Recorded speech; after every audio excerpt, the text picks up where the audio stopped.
Theory's nice, but AI infrastructure gets funded because of outcomes. In this section, we'll walk the use cases that matter most in a data center and networking world. Network automation and self-healing, security analytics, collaboration. And IoT, so you can connect every design choice back to real business value, because at the end of the day, somebody has to justify the spend, and that somebody is often you. Let's start close to home, your own network, because AI isn't just a workload you host, it's a tool that makes you better at your job. The slide lays out 4 ways. Then the Cisco angle. Number 1, network optimization. AI tunes routing, traffic, and capacity for optimal performance, constantly, faster than any human staring at dashboards. Number 2, automation. AI-driven configuration and provisioning that accelerates operations and, just as importantly, reduces errors because most outages trace right back to a human fat-fingering a config. Number 3, and this is the big one, self-healing networks. Read it. AI continuously monitors, detects issues, and remediates automatically without human intervention. It fixes the problem before you even get paged. Number 4, predictive capacity planning. AI analyzes trends and forecasts demand, so you provision ahead of a curve instead of scrambling when you slam into a wall. Now, number 5 is where it gets real for a Cisco shop. These aren't abstract ideas. Cisco bakes them into actual products. See that row along the bottom of the panel.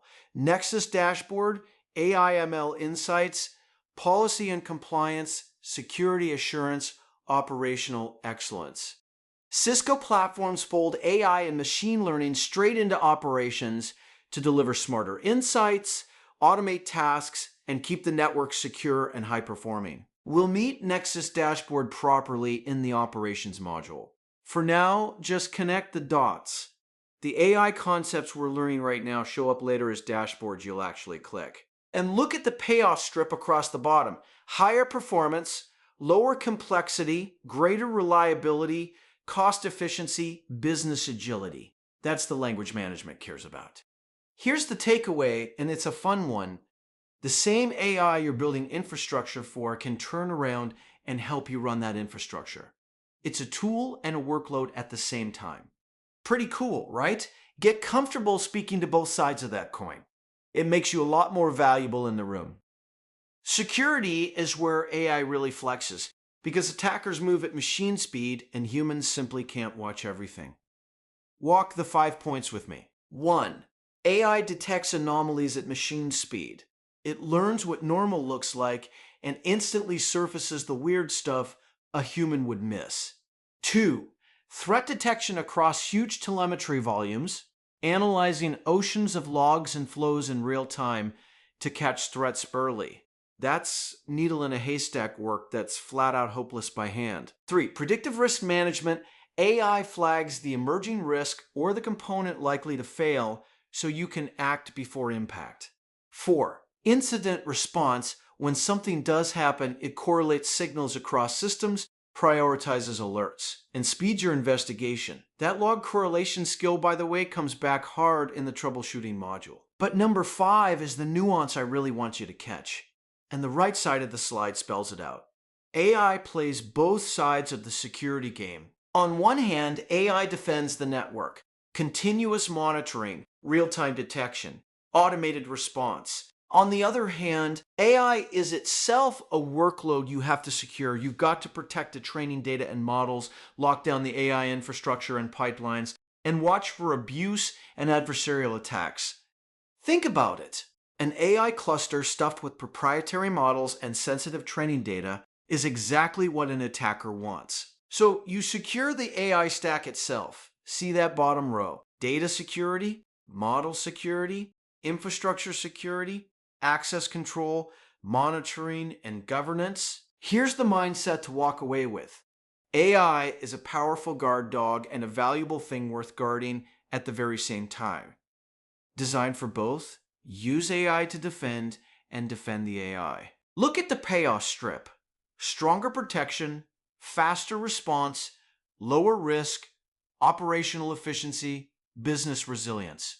Miss either half of that equation and you've left a door wide open. The exam likes that dual framing, and so will your future self the first time someone in a design review asks, wait, who's protecting the AI platform itself?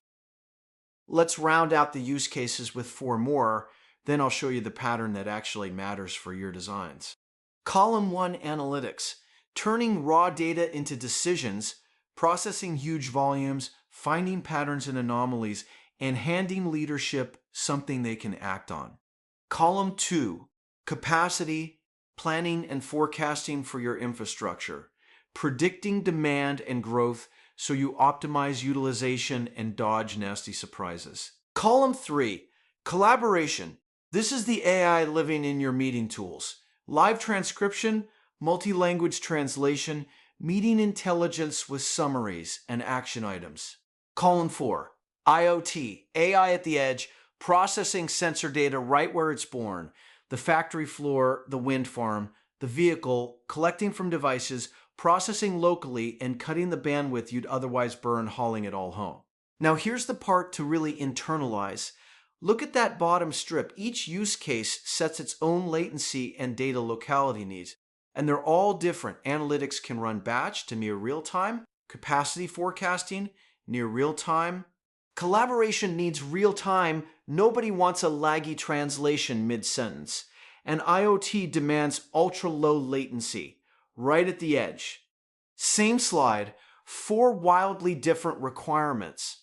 That right there is the whole game, and it's the skill the next several modules sharpen. Your job as the infrastructure pro is to read the use case and translate it into hard requirements. How much bandwidth, how much latency, and crucially, where the data needs to live. An IoT or real-time job shoves you toward edge processing and ultra-low latency. A big analytics job pulls you towards centralized horsepower and data gravity. Think of yourself as a translator. The business speaks in outcomes. We need real-time fraud alerts. We want meeting transcripts. And you translate that into latency budgets, bandwidth, and placement. Nail that translation, and you're not just racking gear, you're designing on purpose. That instinct is the heart of everything ahead.